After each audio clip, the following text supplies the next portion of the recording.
Olá pessoal, sou Jerônimo Júnior, patologista. Trago aqui mais um vídeo para o meu canal. Peço que você se inscreva para que possa receber notificações dos próximos vídeos.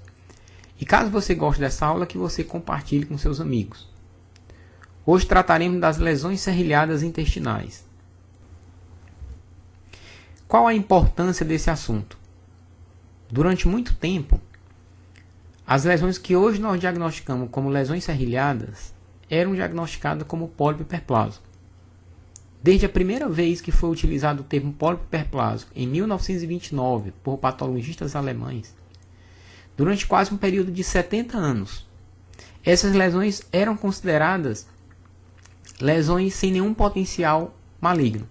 E como eu falei, diagnosticada na quase totalidade dos casos como pólipo hiperplásico.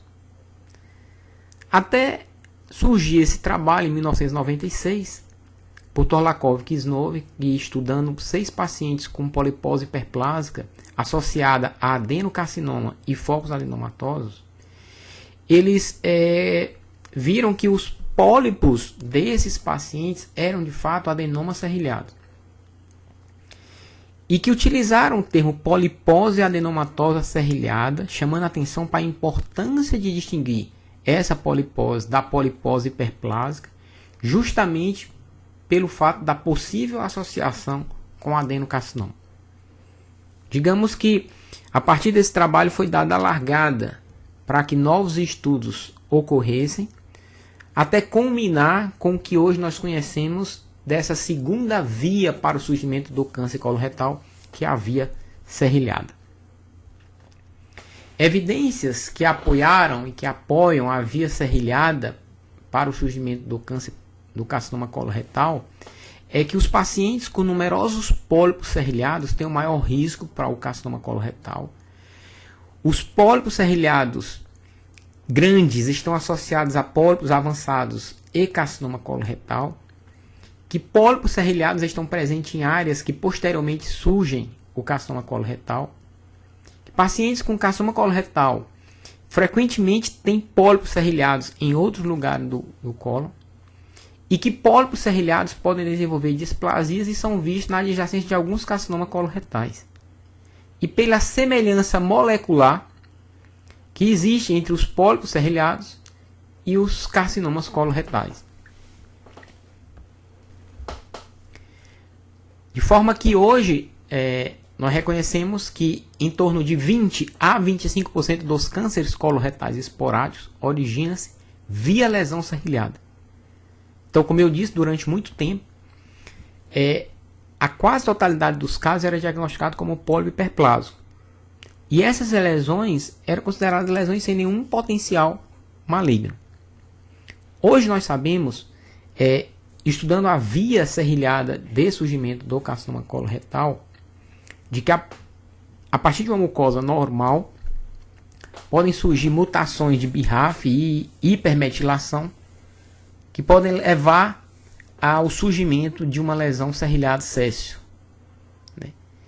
E que essa lesão serrilhada céssio pode também surgir via pólipo hiperplásico a partir de hipermetilação. Essa progressão de mucosa normal, pólipo hiperplásico até lesão serrilhada céssio, ela é variável, o que pode ser rápido a durar anos. Entretanto, com mais alterações moleculares acometendo essas lesões serrilhadas césseis, principalmente metilação de gene de reparo, como o MLH1, culminam com o surgimento de displasia inicialmente leve, onde teremos novamente o aumento de mutações de genes supressores e oncogenes, culminando com displasia de alto grau que caminha até em carcinoma. Então, essa segunda etapa, que é justamente da lesão serrilhada céssio, né, com alterações moleculares levando à displasia, uma vez presente a displasia, até o carcinoma, a gente tem uma progressão mais rápida, similar à síndrome de Lynch. Por que isso é importante? É importante porque Por muito tempo, como eu falei, essas lesões eram tidas como lesões sem nenhum potencial maligno, muitas vezes não biopsiadas, e a gente sabe ainda hoje da dificuldade que é algumas dessas lesões serem visualizadas e diagnosticadas a colonoscopia. A dificuldade que às vezes os colonoscopistas, os gastroenterologistas têm de ressecar por completa a lesão, então não é infrequente essa lesão ser ressecada incompletamente, né? E por essa característica de uma rápida progressão que tem a partir do momento da displasia. De forma que a gente, por conta desses fatores, a gente tem nesse tipo de via o surgimento de um câncer de intervalo. Então, essa possibilidade vem à tona no estudo dessas lesões, ou seja, um adenocarcinoma coloretal de intervalo de screening, justamente por características que falei, por esses fatores que falei, que envolvem as lesões serrilhadas. Daí a importância que se tem dado, né, com esse conhecimento a essas lesões serrilhadas atuais, de forma que possamos biopsiá-las, todas elas. Há uma confusão de termos, né? A primeira vez que foi sugerido esse termo adenoma serrilhado sésil foi justamente nesse trabalho em 1996. Esse foi um termo que perdurou durante um bom tempo, né? Eles citaram os critérios que justificavam chamar essas lesões de adenoma serrilhado sésil. Mas quando a gente pega os livros da Organização Mundial de Saúde, do trato gastrointestinal, a gente vê que há sempre alguma modificação. Por exemplo, da quarta para a quinta edição, as lesões que anteriormente eram chamadas adenoma serrilhado sésil ou pólipo serrilhado sésil, esse termo foi abandonado e passou-se a chamar de lesão serrilhada sésil, justificando que nem todas dessas lesões apresentam uma displasia adenomatosa, ou seja, estão associadas com displasia adenomatosa. E também foi modificado o critério diagnóstico dessas lesões serrilhadas sésil, que anteriormente a necessidade de 2 criptas contíguas ou 3 criptas isoladas com distorção arquitetural, agora passa a ser apenas uma, com alterações arquiteturais inequívocas. E o pólipo hiperplásico, ele passa a ser um diagnóstico de exclusão após afastar da possibilidade de uma lesão serrilhada sésil. Então nós vamos, nessa aula de hoje, abordar esses pólipos serrilhados, né, que incluem o pólipo hiperplásico, a lesão serrilhada sésil, o adenoma serrilhado tradicional. E quando a gente não consegue fazer a distinção ou caracterizar bem se é uma lesão serrilhada sésil ou um adenoma serrilhado tradicional, a gente chama de adenoma serrilhado não classificável. Então vamos começar pelo pólipo hiperplásico. O pólipo hiperplásico, os pólipos serrilhados, eles são responsáveis por aproximadamente 40% dos pólipos intestinais, né? E dos pólipos serrilhados, esse é o mais frequente. Em torno de 65% dos pólipos serrilhados é pólipo hiperplásico. Aqui a prevalência é dentre todos os pólipos intestinais. Então, a prevalência de 20 a 30%. São geralmente pequenos, menos do que 5 milímetros. São lesões achatadas ou sésseis, presente predominantemente no intestino distal, e que endoscopia aparece como lesões que têm uma coloração ou pálida ou muito semelhante da mucosa adjacente, redonda ou oval, que se achata com a insuflação e que tem uma rede vascular ausente ou delicada. Essa é a clínica e a endoscopia do pólipo hiperplásico, que é o mais frequente pólipo serrilhado. Antes de mostrar a morfologia, eu queria chamar a atenção para essas alterações, ou seja, como justificar ou entender essas alterações morfológicas. As alterações morfológicas que observaremos para fazer o diagnóstico e classificar esses pólipos justamente se deve a alterações na localização da zona proliferativa das criptas. Então veremos, por exemplo, que no pólipo hiperplásico essa zona proliferativa é mantida na parte inferior da cripta, que a maturação está preservada em direção à superfície, mas que por conta de uma apoptose tardia, lenta, essas células tendem a se acumular e dão um aspecto serrilhado à cripta. Já a lesão serrilhada céssio, a zona proliferativa se move em direção à porção lateral da cripta. Isso permite que as células se movam, as células maduras se movam em direção ao lúmen e para a base da cripta. Há uma movimentação de maturação para cima e para baixo. E a distorção que a gente vê, principalmente na parte basal da mucosa, é justamente porque, frente a esse crescimento, né, essa proliferação, esse crescimento da cripta, há um bloqueio da muscular da mucosa. E isso leva a essa distorção arquitetural. E por fim, o adenoma serrilhado tradicional, onde a zona proliferativa está em pequenas criptas ectópicas que se desenvolve ao lado da cripta original e que é um achado importante para o diagnóstico. E que essas mini criptas, chamadas assim, desenvolvem um padrão complexo de crescimento. Então, dito isso, vamos partir agora para a microscopia. Então, aqui o que a gente vê? Isso é um pólipo hiperplásico. As alterações acometem os 2/3 superficiais do pólipo. Vejam que as criptas serrilhadas estão mais no 2/3 superiores. As criptas são alongadas e retas. A base das criptas está uniforme. Veja que a parte basal aqui desse corte, a gente vê a preservação das criptas, né? E quanto à classificação, esses pólipos hiperplásticos são atualmente classificados, segundo a 5ª edição da OMS, no subtipo microvesicular e rico em Globet cells. Mas que sem significado ou sem sentido a gente fazer essa distinção e colocar em nossos laudos. O segundo pólipo serrilhado que estudaremos é a lesão serrilhada céssio, que corresponde a mais ou menos 30% dos pólipos serrilhados e 5 a 15% de todos os pólipos intestinais. São pólipos geralmente maiores que o hiperplásico, em torno de 5 a 7 milímetros, geralmente achatados ou sésseis, localizados proximamente no intestino até o cólon transverso, 75 a 90% dos casos, e que a colonoscopia, o que observa? Observa em cima dessa lesão uma capa de muco, um anel de debris, uma superfície nebulosa e uma margem, uma forma irregular. Como eu falei anteriormente, para a gente fazer o diagnóstico, a gente tem que encontrar as alterações, a distorção arquitetural em apenas uma cripta.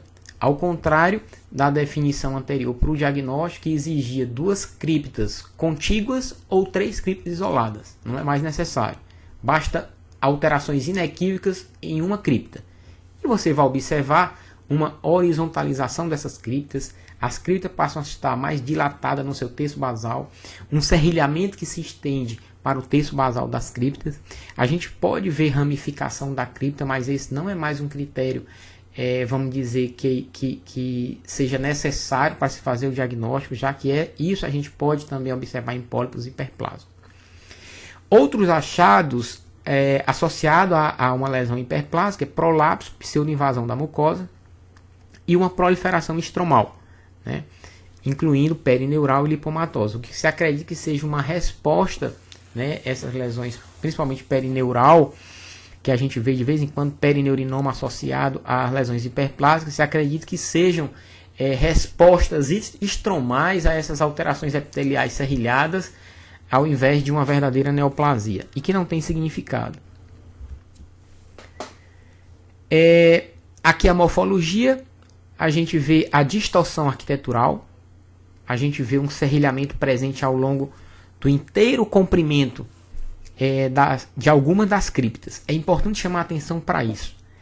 Pelo próprio critério diagnóstico, a gente precisa encontrar em apenas uma cripta, achados inequívocos, né, de distorção arquitetural. Então a gente pode ter em muitas outras criptas achados semelhantes ao pólipo hiperplásico. Daí, às vezes, a dificuldade da gente fazer a distinção entre pólipo hiperplásico e lesão serrilhada céssio. Uma distorção arquitetural, que é uma dica para o diagnóstico, é justamente o que a gente vê no terço basal, né, a base de algumas criptas dilatadas e que se estende lateralmente, como a gente vê aqui embaixo à direita, semelhante a uma bota ou a um T invertido, né? Então, esses são achados que a gente vê em lesão serrilhada. Aqui em maior detalhe, dilatação. E à direita, como eu falei, a ramificação não é característica da lesão serrilhada sésil, que pode ser vista em outras lesões. E aqui uma proliferação estomal é um perineurinoma, associado à lesão serrilhada. E como eu falei anteriormente, se acredita que essas alterações estromais sejam mais de resposta à lesão serrilhada do que uma verdadeira neoplasia associada. E as lesões serrilhadas sésseis, elas podem evoluir com displasia em 4 a 8% dos casos. E que tipo de displasia a gente pode observar? Displasia intestinal ou adenomatosa, que é rara, com MLH1 positiva à imunistoquímica e que a maioria desses casos não progride para o carcinoma coloretal, principalmente quando é associada à displasia de baixo grau. A displasia do tipo serrilhada, que é a mais comum, a sua presença está associada à progressão, a maior progressão para o adenoma serrilhado tradicional, com positividade para o MLH1 imunistoquímica. O terceiro tipo de displasia de desvio mínimo, essas são características sutis que às vezes pode fazer com que o patologista não reconheça e que está associado a uma perda, né, do MLH1, a imunistoquímica. A maioria dos casos a gente não vai fazer o diagnóstico de nenhum desses 3 tipos de displasia, ficará como indefinido. Mas mesmo nestes casos a gente vai ter uma perda de MLH1 em 80%, o que constitui um auxílio para o patologista em confirmar a presença de displasia, a perda de MLH1. Aqui o exemplo de uma displasia com desvio mínimo. Observe que essa área circulada em maior aumento aqui embaixo à esquerda, o que a gente vê? Que no centro a gente vê um maior serrilhamento de glândulas, elas estão mais compactadas, com menos lâmina própria, e se compararmos o que está acontecendo no epitélio basal dessas glândulas, comparado com as glândulas adjacentes, a gente vê que tem um maior hipercromatismo e um maior aumento nuclear.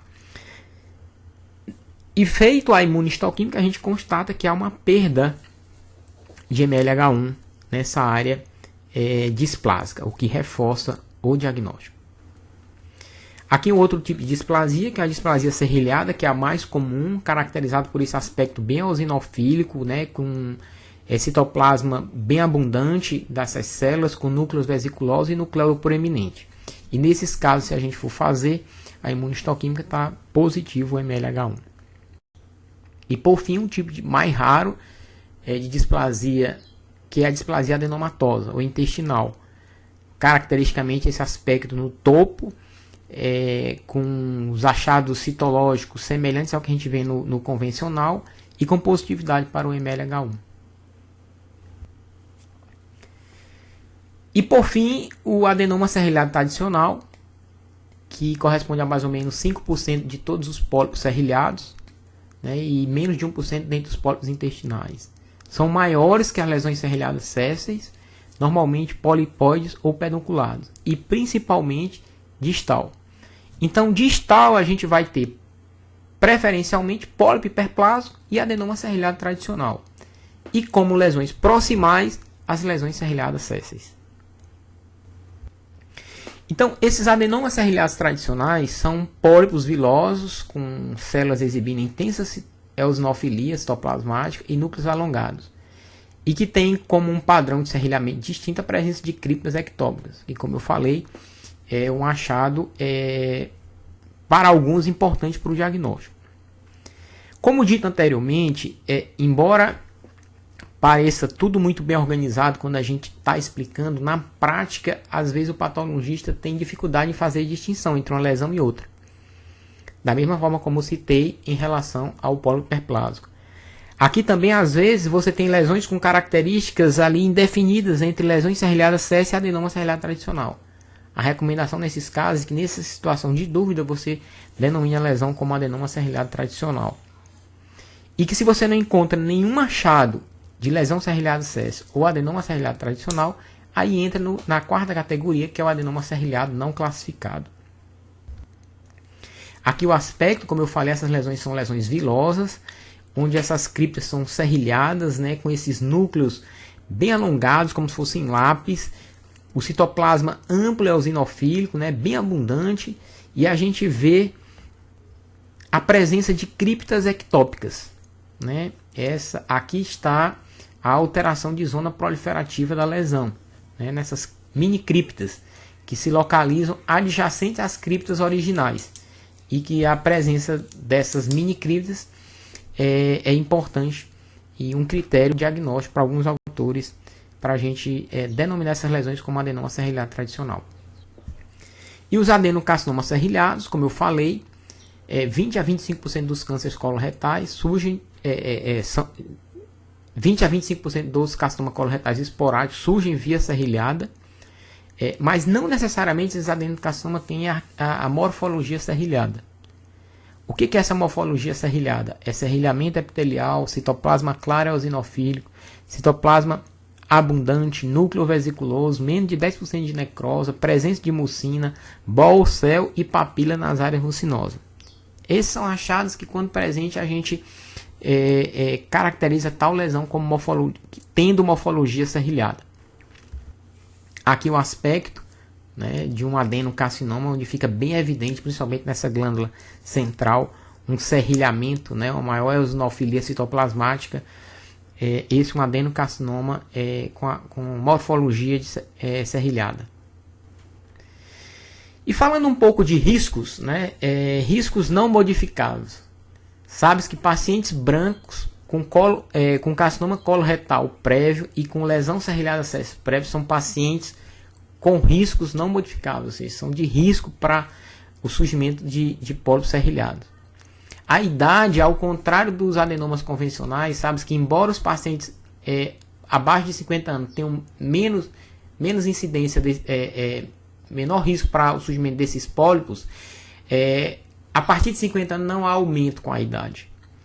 Fumo, álcool e obesidade considerado risco moderado para o surgimento dos pólipos serrilhados.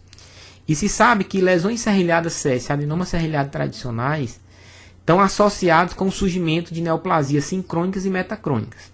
Ou seja, neoplasias que surgem até 6 meses do surgimento da primeira, ou metacrônico quando surge mais de 6 meses do surgimento de uma primeira neoplasia. Então, lesões serrilhadas SES têm um risco aumentado de 2 a 4 vezes para o surgimento de uma neoplasia sincrônica.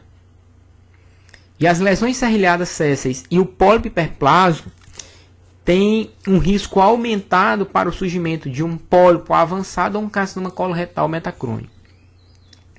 Um grande quebra-cabeça é justamente a gente entender uma prevalência que os estudos trazem, uma prevalência que é baixa dessas lesões intermediárias, que são as lesões serrilhadas sésseis com displasias em paciente de alto risco, que fica em torno mais ou menos de 0,5%. Então, assim, como entender, a gente tendo visto toda essa via serrilhada de que 20 a 25% dos cânceres coloretais esporádicos surgem via serrilhada, a gente tem um percentual tão baixo de lesões intermediárias com displasia.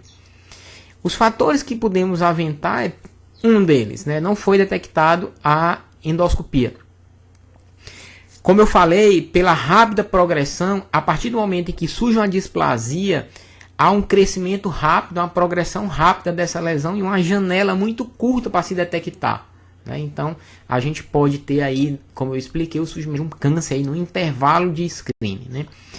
E um outro detalhe importante que a gente precisa ter em mente é que, às vezes, isso pode gerar dúvida, principalmente para o patologista, a distinção entre lesão serrilhada SES com displasia e o adenoma convencional.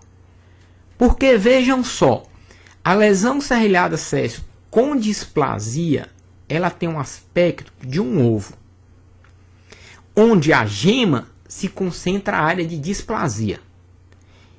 E a clara é onde nós temos as alterações de lesão serrilhada acéssio propriamente dito, que vão permitir que a gente faça um diagnóstico e identifique essa lesão como uma lesão serrilhada. Então, às vezes, uma amostragem que não represente a clara do ovo, a gente corre o risco de fazer um diagnóstico de um adenoma convencional. Daí a importância, e às vezes há uma dificuldade em tentar em se delinear a margem dessa lesão e a pouca representatividade do componente de lesão serrilhada acéssio sem displasia. Então isso é importante, tanto o gastroenterologista, o endoscopista ter essa noção, como o patologista também está atento a não se deter às alterações displásicas e observar a mucosa adjacente para fazer um correto diagnóstico. E por fim, as recomendações de acompanhamento, né, e o intervalo de acompanhamento desses pólipos serrilhados. Há várias escolas, há várias recomendações. Eu aqui citei uma que é recomendada, é utilizado, que é justamente pólipos hiperplásicos. Pólipos hiperplásicos menores que 10 milímetros, ou seja, menor que 1 centímetro, no reto ou sigmoide, um intervalo de 10 anos. Agora, pela dificuldade que o patologista tem em distinguir um pólipo hiperplásico de uma lesão serrilhada acéssio, pólipos grandes localizados em intestino proximal, se diagnosticado como hiperplásico, eles devem ser manejados como lesão serrilhada acéssio. Então, as lesões serrilhadas acéssio menor do que 10 milímetros sem displasia, 5 anos, com mais de 10 milímetros com displasia, com mais de 10 milímetros, 3 anos, com displasia, 3 anos também, o adenoma serrilhado tradicional, 3 anos, e a síndrome a polipose serrilhada, 1 ano em intervalo para reavaliação endoscópica. Então, assim eu finalizo esse vídeo. Espero que tenha contribuído para o maior entendimento dessas lesões. Um forte abraço e até o próximo.